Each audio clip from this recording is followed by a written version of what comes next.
the beach and left him there with his other brothers who were all asleep. And so Titus is there kind of in the room, and Brandy and I, we're doing what old folks do. Like, we're sitting under the shade, covered in sunscreen, reading a book on the beach, you know what I'm saying?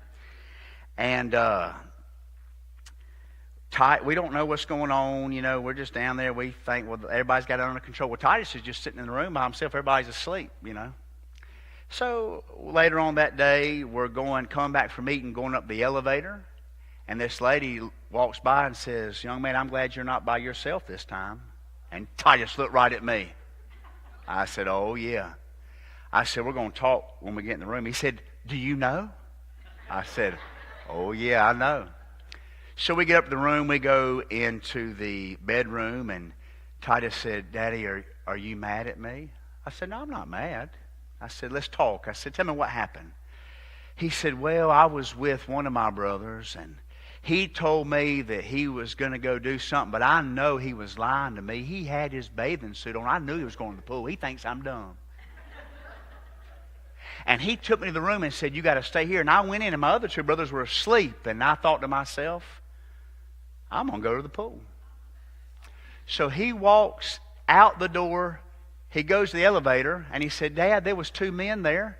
And I said to these two men, "Excuse me, are y'all going to the bottom floor as well?" And they said, "Well, yeah." He said, "Okay." So he said, I got on the elevator, and they already pushed number one with the star on it. So I just stood there and went down. They were nice, Dad. They were really nice men. He said, "Dad, I got off the elevator, and I was walking to the pool, and everybody was just staring at me. And I was just going to the pool all by myself, you know." And he said, "Are you mad at me?" And I said, "No, I'm not mad." And I said, What do you think you should say?" He said, "Well, it depends. Am I going to get a spanking?"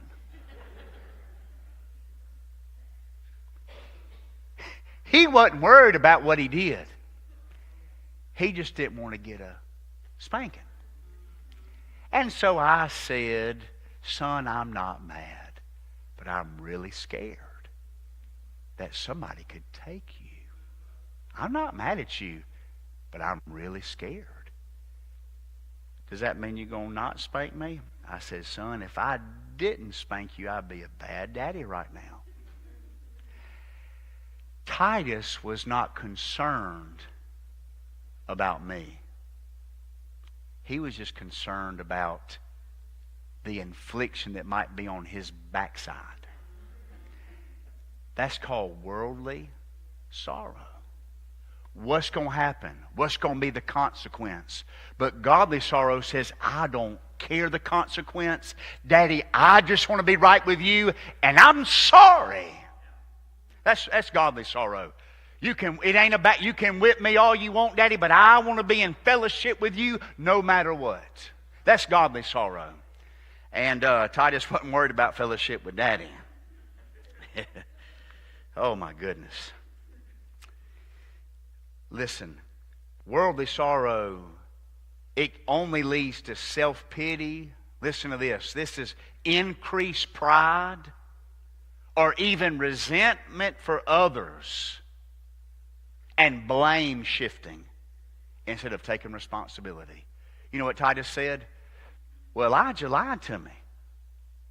And the other boys were asleep, Daddy." I said, "Oh, no, son. You can't blame nobody else for the decision you made." Right?